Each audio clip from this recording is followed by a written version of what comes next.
shot, like, just for a week or so. You know, Matt? Matt.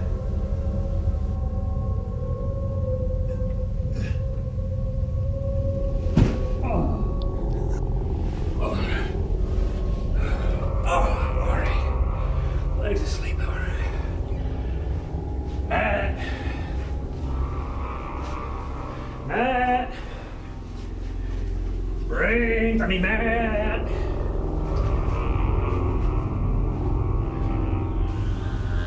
Don't Matt open inside. Don't Matt open. What the fuck? Now whatever. Matt. Dave. How long have I been out? It's been a long time, Dave. About 18 months. Okay, 18 months? 18 months. That's a year and a half. I've been asleep on your sofa? A little comfy. No, after a year and a half, you should have put me in a hospital. I should have been under observation by professionals, making sure I wasn't brain dead. We gave you eggs in a funnel. You ain't got no gag reflex, huh? That's not the point. That's not the problem. It's 2017. Uh-huh. Oh my. Who won the election? Donald Trump. The actor? Oh my god. Oh jeez. This is a lot to take in right now. But you know what? No, that's not the worst part. The worst part is, no matter what I say now, no matter how over the top I react, no matter how crazy I am, you're just gonna wait for me to pause. You're just gonna pat the couch, say, take a seat, and I'm just gonna cheerily forget everything that was just said, join you on the couch, and we'll watch another shitty fucking movie.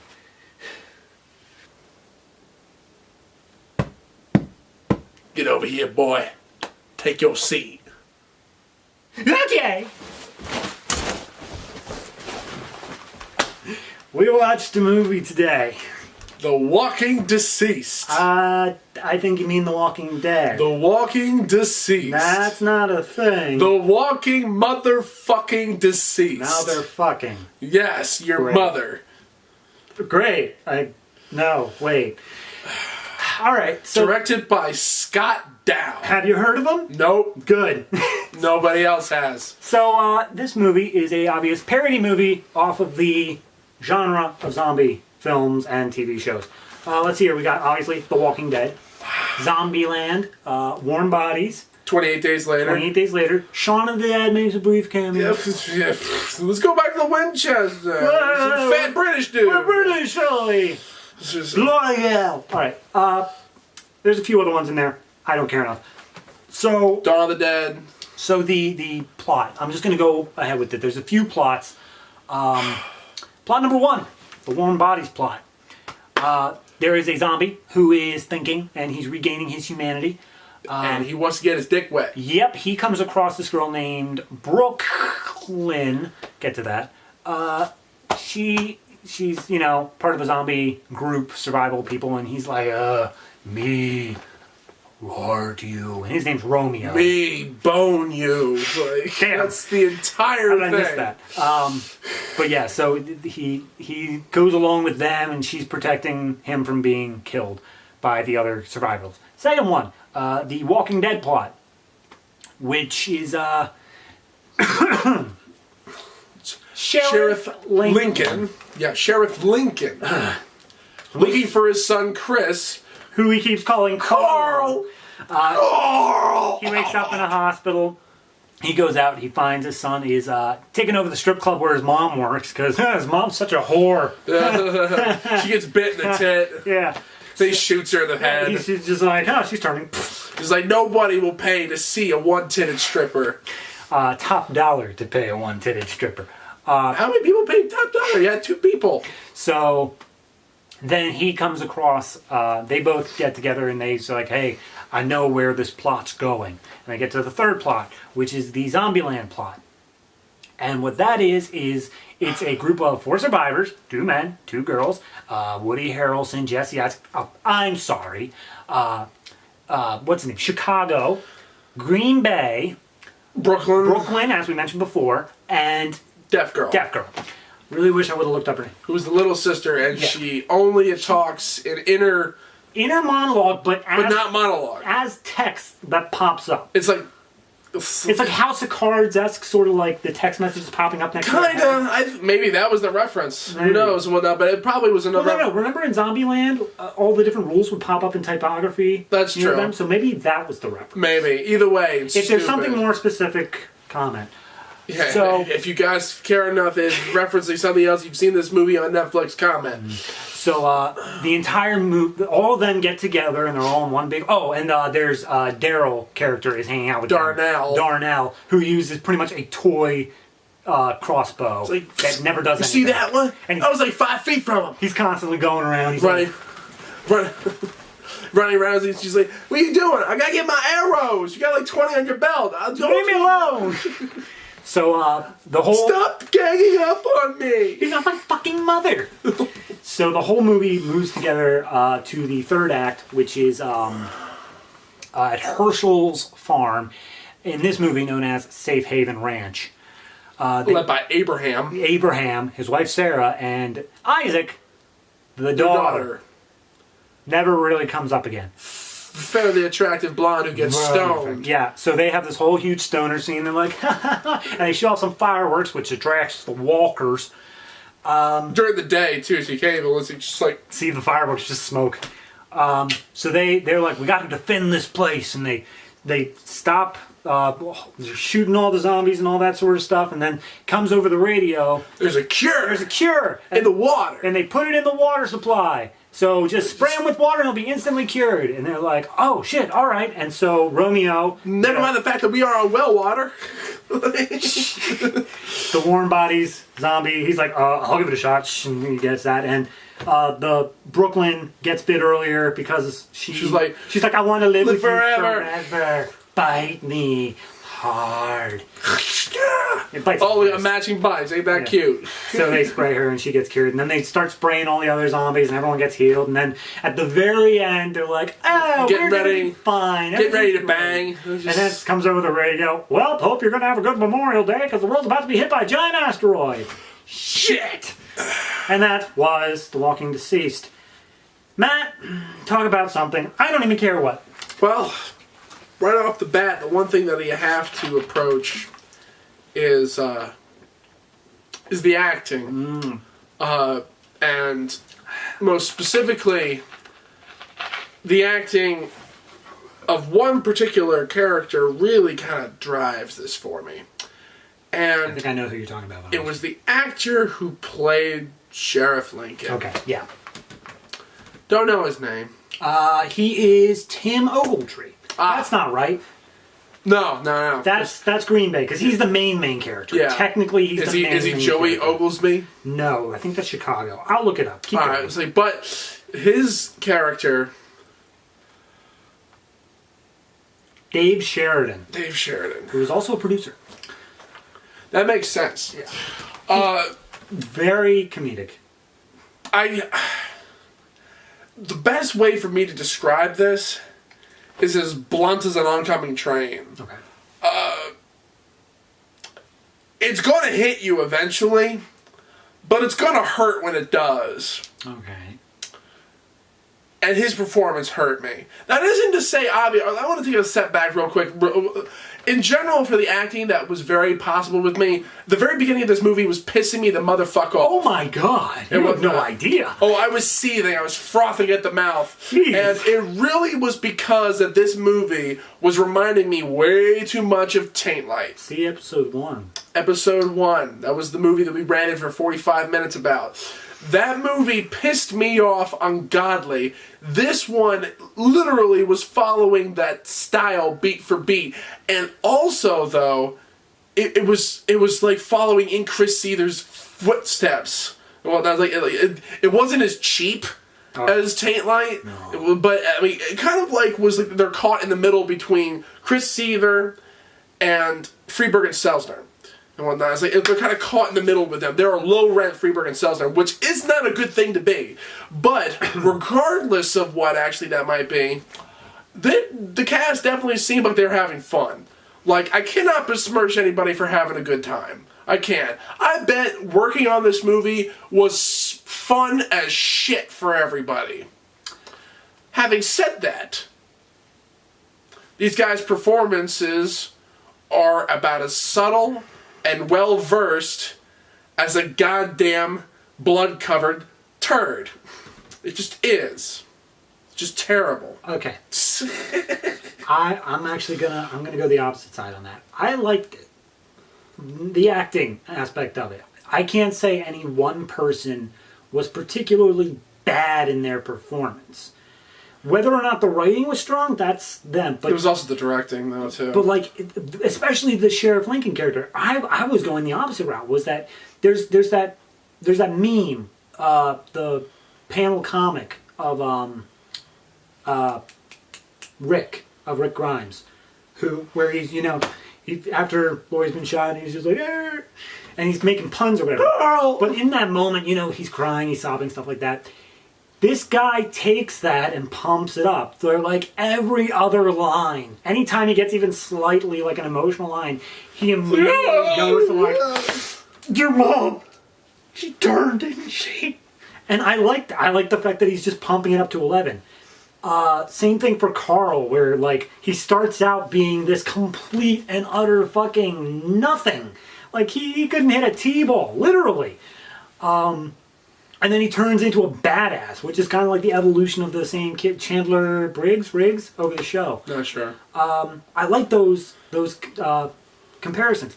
The weakest one for me, besides Warm Bodies, because Warm Bodies it doesn't have enough to be its own, I guess I would say. Like, nope, you got the setting-wise, but actor-wise, nobody stands out in Warm Bodies, except, like, what was his name?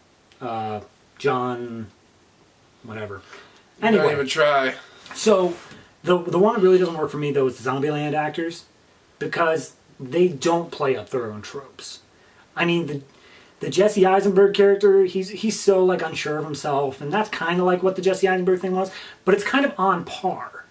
It's not going above and beyond of what Jesse Eisenberg's character was. Same thing with the Woody Harrelson character. He's not, the overconfident super cowboy ready to do all that. He's, if anything, a little bit less than Woody Harrelson's character. He's never like on that super confident level.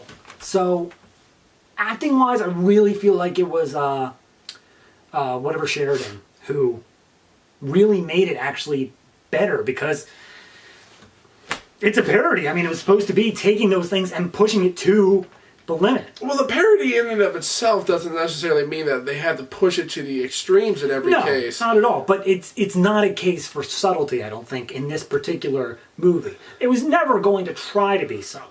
Well, no, I mean, like, there's some so blatant references to the material that it's referencing. Don't get me wrong, like the Shaun of the Dead little references where it's just two dudes who are hanging out at the strip club. Let's go back to the Winchester. Yeah, who look exactly. That was just too on the nose. There was nothing funny about it. Nothing. It was just two British guys who were obviously from Shaun of the Dead. Nothing was making fun of Shaun of the Dead about it. And then they were referencing like direct things. It's like, what if when they're walking up to the house? It's like, what if they have a whole bunch of zombies in the barn? It's like, what if these are crazy? What if they're cannibals? Like all the things that are referenced. All the things that are like, why would you do this in a zombie apocalypse? And the funny thing is also like, this is just a sidestep real quick to something that was obviously The Walking Dead. If you look at the thumbnail that the movie has on Netflix, it literally has them in front of a prison bus in a prison. They never spend any of this movie in either one of those. Nope, there is no prison. It's literally up to season 2 with Herschel's Farm. Yeah. That's it. Yeah. You didn't get as far as the prison. Anyway. But either way. Moving on to the script. Like I said, the acting I felt was good, but the script may have been where I feel like it fell short. Maybe the problem I have with the acting is the fact that so many of the characters... Well, so many of the actors, they never. The thing is, maybe I'm a little too snobbish when it comes down to this. Is like because when it comes down to parody, the movies that I kind of hold as the golden standards are Mel Brooks films and the Zucker brothers, and was like, you know, like Airplane and stuff like that, like, and Ruthless People, like those are the movies that I hold as like the standards for what parody movies should be. This movie takes it, as I said, the note out of the was it oh god, these assholes. Friedberg and Salzner, their playbook, where it's just the lowest common denominator, pop culture bullshit that's trying to push the thing along, and that goes into the script. But the thing is, though, as a result of that, the directing, the actors never look like they know what they're doing. See, one of the reasons why parody works so well is because the actors are playing it like it's literally like it's as serious as anything else. One of the reasons why the Airplane movies were so successful is because of the actors playing everything so seriously. Again, doesn't have to go all the way for every single parody movie, because you go back out to Mel Brooks, you look at a movie like Spaceballs, which is way over the top of a lot of things.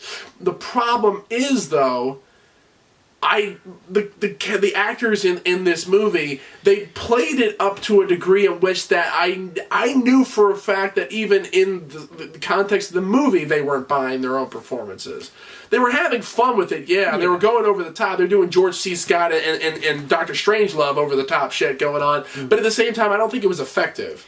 Yeah, I mean, I have to agree for the most part with that, in the way, especially with like the pop culture references and stuff like that. At one point, it was when they're announcing the cure, it's like, and there's still no cure for Miley Cyrus. It's like, man, 2015. What are you doing? 2015. And I get it. It's, you know, the zeitgeist, you just want to cash in, and God knows we've been guilty of that. But it's...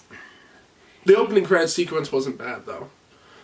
It wasn't great, but it was the news reporter giving the See, spiel. I felt like that was even weaker than the rest of the film. Like, well, again, like I said, like, you know, it was the whole, you know, consider this my interview, this is my interview for Anchor, and stuff like that. Like, I thought that was kind of cute. When I think back to like the best moments of this, it's like the parts that are so obviously riffing on like The Walking Dead. Because like the one part that really stands out to me is when they're standing around like trying to make a plan as to whether or not they'll, you know, help save the farm or whatever. So, it's a smart idea. We run like the pussies we are. Yeah. Or we stay here and stand our ground. Well, considering how, you know, there's so many other people. All right, it's decided. We stay. And then like they're doing a thing with like, we're limited on ammo. Every shot counts. All right, you ready? No, I'm out of bullets. All right, reload. Well, see, like those moments there, I really felt like really worked, and I think that it's mostly that if I were to see these jokes written down, I feel like they would have been like I can imagine them failing spectacularly, but I feel like the actors had the comedic timing to make it work. The one that really stands out to me is the Chicago character. When Sheriff Lincoln starts to make a plan. He's like, all right, here's what we're going to do. Chicago stands up and he's like, whoa, whoa, whoa, whoa. He says whoa for like a straight 30 seconds. Just whoa, whoa. If I were to see the words whoa written on a page 20 times, I'd be like, this isn't funny.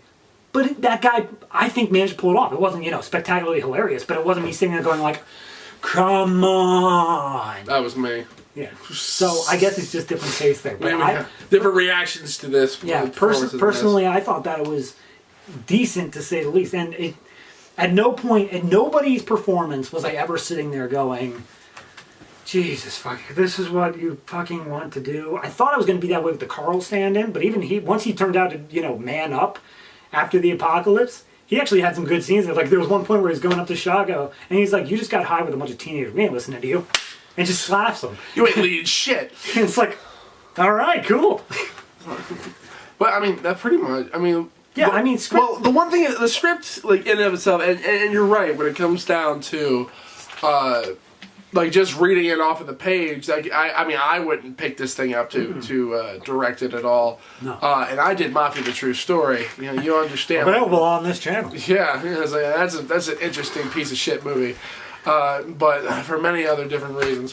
But the thing is, I think that the movie was, I think that the script kind of played itself off to be smarter than it was, but at the same time, though, the actors knew it wasn't smarter than it was. Like, like the actors had a full range of what the script was, but whoever wrote this thing they thought they were being a little bit more on the clever side. Yeah, that's entirely possible. So, like, they were able to play off the obvious bullshit from other things that they were doing with a little bit more effective resonance. The one thing that I felt really fell flat, that I just didn't get at all, was the reveal that the one girl was deaf. Like, it felt like that was supposed to be a huge comedic beat. Just like, how have you not noticed this? But I didn't notice it. No. So... Yeah. I don't, and it's not like in Zombieland she was deaf either.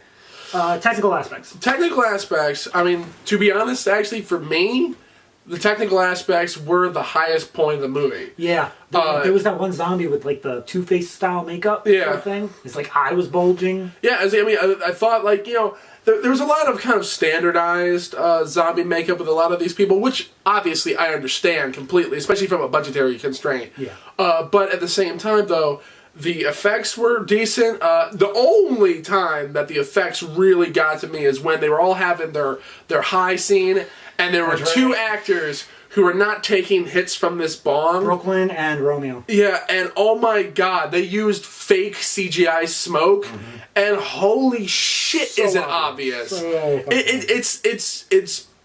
It's a moot point, really, but at the same time, though, like, it's so fucking obvious. I mean, you do what you have to do in the way... You break real vases and shit like that, but you can't do real smoke. They did the gift shop trashing scene for no reason, really. No. But, in scriptwriting-wise, the scene immediately following that with the Ave Maria over the fireworks, we both got a kick out of that. Oh, yeah, that was funny. That was great. Well, again, like, there were some moments in this that I enjoyed, but also, the film itself was not poorly shot. No. Actually, there's a lot of really interesting moving camera and whatnot. And obviously, I understand that a lot of it was used to replicate The Walking Dead, replicate these types of movies.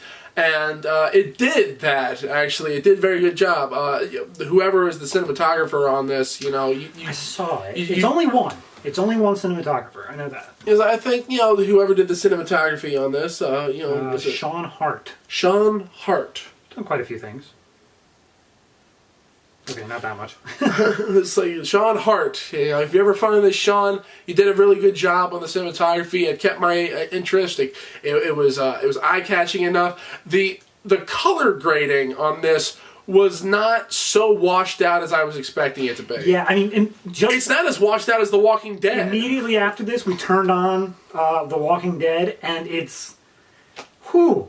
It's got a lot more colors. It's a little bit more vibrancy. And that's The Walking Dead. That's one of the reasons. That's one of the problems I have with The Walking Dead in general, because of how fucking lifeless everything looks. Gears of War. Which I get, but at the same time, though, you use it. You've been using it as the only base color scheme for like the last, like, you know, fucking 50 years. Yeah. So it's like, but either way, for me, technical's perfectly fine. There are a few slow motion shots and stuff like that that really, you know. Just the dog at the end. Yeah, they had a post or a during credits blooper reel sort of thing, or a gag reel, I guess you would say. And there was one point where they had a slow motion shot of just a dog just walking into frame. It's like, why were you even filming this? But whatever. They were bored, maybe. As I said, it looked like everybody had a lot of fun making this. And I'm not going to. It was also decently like low budget in the fact of, I mean, it was good. And the gun effects weren't bad either. It was good enough budget that they like got the entire mall to shoot at, probably in the middle of the night, but still they managed to get there. They managed to fill that up. They had a decent amount of zombie extras. Like there weren't any real like horde shots sort of thing, like, you know, 100 just over the span or whatever. I'd say max was probably like 10, 15 at a time. Yeah. But it was still a decent amount. But the blooper reel at the end showed that they still had to deal with like the planes flying overhead, and there were some bicyclists in the background. There was a dog barking next door. Zombie bicyclists. Yeah. So it's obviously that these aren't, you know, super professional people, but they really did put effort into it. This made me feel like again, like I don't know what it is, and I'm not. The one thing, actually, we've been contacted by a couple directors for finding this show in the past, and they seem to think that when we have a bad opinion of their movie, that we think that they should not be making movies. The only people that I hold in that category are Uli Lamel and Uwe Boll. Yeah. Those are the only two people. I even think that James Nguyen should continue making movies. But at the same time, no, absolutely. Guys, this is not us saying, don't make more movies, you fucking suck. We're just this is what we do. We Especially not me. I've said good things. Yeah, and again, then there was parts of this I kind of hold this movie on, kind of going into my final thoughts here. Yeah, I kind of hold this movie on the same par as I held Big Money Rustlers. Yeah. It's a movie that we went into expecting it a lot worse than it was. In the beginning, I was hella pissed because of the taint light vibes, and I was just not ready for that shit. But it kind of eased off toward the end, and at the very end of the movie, I'm like, okay, the quirk is there, and I accept it, and I acknowledge it for what it is. The baseline of this, the script, kind of pissed me off. I don't really care for it all that much. The actors, I don't think were all that great, but at the same time, they worked with what they were given and they made it more than what it was. And technically, as I said before, I think that this is a very competent movie. I think the people behind the camera were a very competent crew. They did everything adequately, and they did things that did garner some laughs out of me. I'm not going to be someone to say that I did not laugh once. It was completely something that I did actually have laughs from. So, even though I would not necessarily recommend this film, I will not tell somebody not to watch it. Netflix gives this 2 out of 5 on my Netflix, and that's pretty much which what God only knows what it is in a new thumbs up. Yeah, no, it's that's pretty much how much I would rate it, though. So, yeah, I think for me, I'm pretty much the same. I really feel like I feel like they started this off as a Walking Dead parody. And then as they just kept adding things, they realized that you couldn't do an entire movie Walking Dead parody only without referencing other zombie genre things. So they threw in Zombieland, they threw in Warm Bodies, they threw in Shaun of the Dead. But I really feel like The Walking Dead was where the best comedy was. Maybe that was the actors, maybe that was the writing. I'm not entirely sure. But I feel like that's where the best comedy was, and that's where the heart of it should have been. It's also never good to actually parody the Shaun of the Dead, which is a fucking parody. Yeah, which is why I'm glad that they were only in that one scene. Yeah, pretty much. I feel like it kind of moved over. At least that might have been the problem. The first act and a half, really, before they got to the Safe Haven Ranch, was basically a Zombieland parody. And then it became Walking Dead. Dead. Then it became a Walking Dead season 2. But the Zombieland parody was meh at best. But once it got into Abraham's Farm, that was better to me. So yeah, again, technical's fine. Overall, I'd say, yeah, it wouldn't be anything that I was, 100%. 100%, don't watch and don't avoid the plague. It's Sandy Hook all over again. No. It's perfectly fine. It's not like us sitting here being like, wow, we were pleasantly surprised. That happened only, a few times. Yeah. Very few times. This one was like more Creature, at least for me.